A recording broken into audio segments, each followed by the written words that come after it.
আমি সর্বপ্রথম আজকে উপস্থিত সকল ইলেকট্রনিক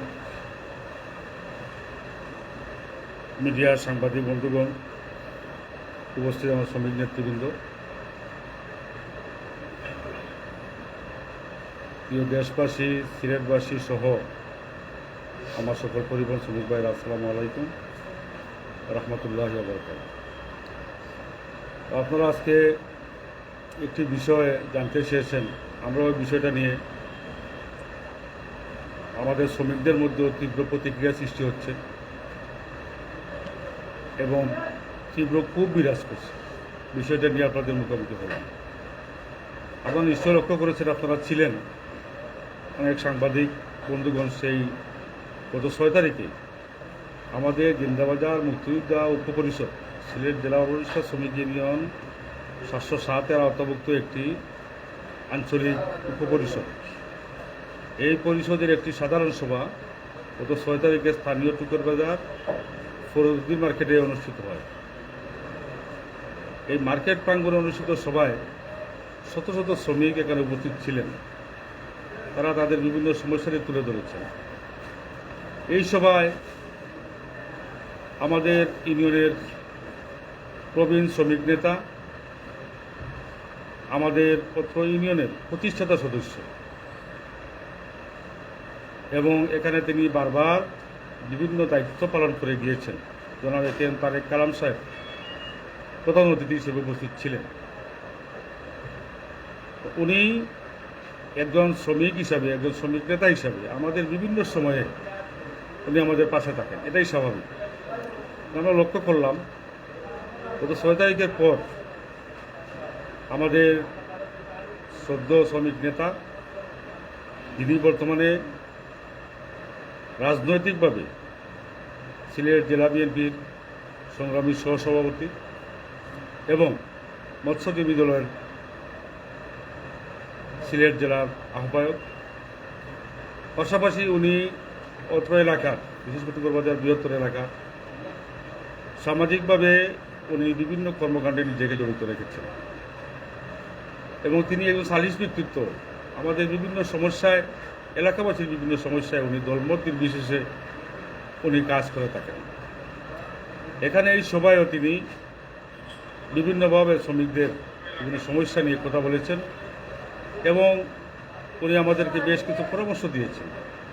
আমরা সেই পরামর্শ মতো আমাদের সংগঠন পরিচালনা করতেছি। লক্ষ্য করলাম গত 2 দিন যাবৎ বিভিন্ন সামাজিক যোগাযোগ মাধ্যম, বিশেষ করে ফেসবুকে ওনার বিরুদ্ধে বিভিন্নভাবে অপপ্রচার চালানো হচ্ছে।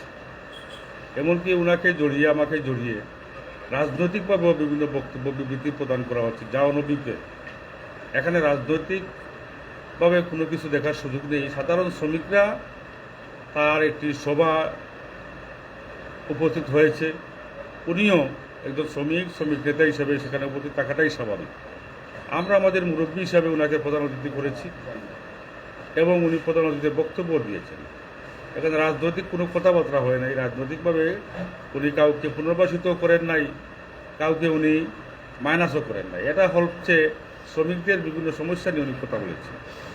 এই বিষয়টা নিয়ে যেভাবে ওনার বিষয়ে কথাবার্তা বলে ওনার মানহানি গণ্য করা হচ্ছে, আমাদের মানহানি করা হচ্ছে, এমনকি শ্রমিক সংগঠনের ঐতিহ্যকে, যে আমরা যে বিষয়টি ধরে রেখেছি, দল যা শ্রমিক এক কাটা, এই ঐতিহ্যকেও বিনষ্ট করা, এটি অপচেষ্টা আমরা লক্ষ্য করছি।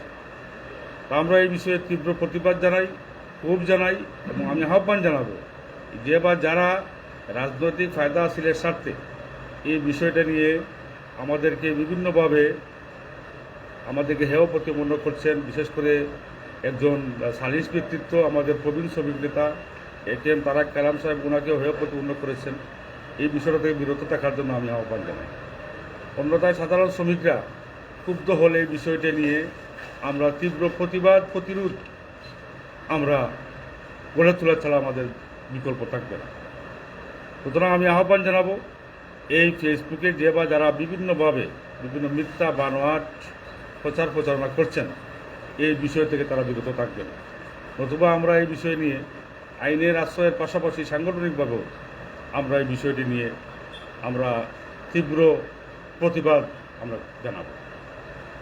আরেকটি বিষয় আপনাদেরকে আমি স্মরণ করে দিতে চাই, ইতিপূর্বে আপনারা লক্ষ্য করেছেন গেল 2022 সালে এখানে বিভিন্নভাবে অতিরঞ্জিত অনেক কিছু মিথ্যা বানোয়াট ভাবে পত্রিকা, বিভিন্ন অনলাইন মিডিয়ায় আমার বিরুদ্ধেও অনেক অপপ্রচার করা হয়েছিল। সেই বিষয় নিয়ে আমরা সাইবার আদালতে দেশের প্রচলিত আইন অনুসারে আমরা মামলা করেছি। সেই মামলা বর্তমানে বিচারাধীন প্রক্রিয়া আছে। আমরা লক্ষ্য করেছি এই বিষয়টা নিয়েও অনেক জায়গায় লেখালেখি হচ্ছে। আমি আহ্বান জানাবো, বিচারাধীন কোনো বিষয় নিয়ে এভাবে মন্তব্য করা কোনো অবস্থাতে সমীচীন নয়। আমি সেটাও আদালতের দ্বারস্থ, যেহেতু বিচার প্রক্রিয়া রয়েছে, সেই বিষয়ে আমিও মাননীয় বিচারকের দৃষ্টিতে এই বিষয়গুলো আমরা বিভিন্ন ফেসবুকের বিভিন্ন নিউজ বিভিন্নভাবে আমরা এটা লিঙ্ক সংগ্রহ করেছি। আমরা সেটা নিয়েও আদালতের শরণাপন্ন আমরা করি। তো আমি সর্বোপরি সাধারণ শ্রমিকদের ঐক্যবদ্ধ থাকার স্বার্থে আমি আহ্বান জানাবো, এই সমস্ত বিভ্রান্তি এবং গুজবে কান না দিয়ে অহেতুক নিরীহ কোনো মানুষকে এবং কোনো রাজনীতিবিদকে হেয় প্রতিপন্ন না করার জন্য, এবং বিশেষ করে আমাদের এই সভার আমাদের প্রিয় শ্রমিক নেতা জনাব এটিএম তারেক কালাম সাহেব, ওনাকে নিয়ে বিভ্রান্তিকর তথ্য প্রদান থেকে বিভিন্নভাবে বিভিন্ন নিউজ প্রচার থেকে সবাই বিরত থাকবেন, আমি এই আশা করছি। ধন্যবাদ। একটা বিষয় জানতে চাই, যেহেতু আপনি স্বাস্থ্য খাতের সভাপতি সিলেট জেলার হিসাবে, আপনাদের সংগঠনের কারো হাত আছে কি এই যে তারা মিথ্যা অপপ্রচার যারা করছে সামাজিক যোগাযোগ, তাদের সাথে কোনো কারো হাত আছে কিনা আপনাদের সংগঠন? এটা হলো, আমি বিশ্বাস করি এটা সংগঠনের ধারাবাহিক নিয়মে সংগঠন পরিচালিত হবে। অপপ্রচার বিভিন্ন মানুষ, বিভিন্ন স্বার্থান্বেষী মহল তার নিজ স্বার্থেও বিভিন্ন অপপ্রচার করতেই পারে। একটি শ্রমিক সংগঠন বা যে কোনো সংগঠন, এখানে প্রতিযোগিতা থাকবে, সুস্থ প্রতিযোগিতা হওয়াই উচিত। এখানে অপপ্রচার করে, ইতিপূর্বে আমার বিরুদ্ধে অনেক অপপ্রচার করা হয়েছে। কি হয়েছে? অপপ্রচার করে শ্রমিক সংগঠনকে বিভ্রান্ত করা যায় নাই, যাবেও না। এটা শ্রমিকরা সুচ্চার রয়েছে, কিন্তু 6 তারিখে শ্রমিকরা এটা প্রমাণ দিয়েছে। সুতরাং এই বিষয়ে যারাই অপপ্রচার করছে তারা নিজেরাই তার জবাবদিহি করবে। আমরা এর পিছনে কে আছে, কারা আছে, এই বিষয়টি আমরা দেখছি না। আমরা মনে করি সুস্থ কোনো মানুষ অপপ্রচার করবে না।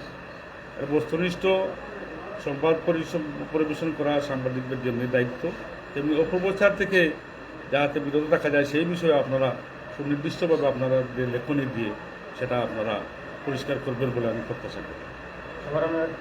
কেউ যদি এটার সাথে জড়িত, তবে আপনার সাংগঠনিক ব্যবস্থা? অবশ্যই সাংগঠনিকভাবে আমরা অনেকের বিরুদ্ধে এই বিষয়ে ব্যবস্থা নিয়েছি। ভবিষ্যতেও আমরা এভাবে অপপ্রচার করে সংগঠনকে বিভ্রান্ত যে বা যারা করতে চাইবে, শ্রমিকদের ঐক্য বিনষ্ট করে যেই থাকুক, তার বিরুদ্ধে আমরা আমাদের সাংগঠনিক আইনানুগ ব্যবস্থা আমরা গ্রহণ করব। এটা ধারাবাহিক চলমান প্রক্রিয়া। অবশ্যই আপনার কি বক্তব্য দেশবাসীর উদ্দেশ্যে? দেশবাসীর উদ্দেশ্যে এটাই বলবো, আমাদের বাংলাদেশ খুব ক্রান্তিকার সময় অতিক্রম করছে। যেহেতু গত 5 তারিখে এই দেশ নতুন করে জন্মলাভ করেছে এবং এখানে মানুষের প্রত্যাশার জায়গা অনেক। সেই প্রত্যাশা অনুসারে দেশের বর্তমান অন্তর্বর্তীকালীন সরকার কাজ করে যাচ্ছেন। আমি মনে করি আমরা সকলে দলমতের ঊর্ধ্বে উঠে এই সরকারকে সকলের সহযোগিতা করা উচিত। কোনো প্রকার বিভ্রান্তি করে সরকারকে বিব্রতকর অবস্থায় ফেলা কারো কাম্য নয়। আমাদেরকেও যে বা যারা উস্কানি দিচ্ছেন, এই বিষয়টাও এই মুহূর্তে সমীচীন নয় বলে আমি মনে করি। আপনাদেরকে ধন্যবাদ।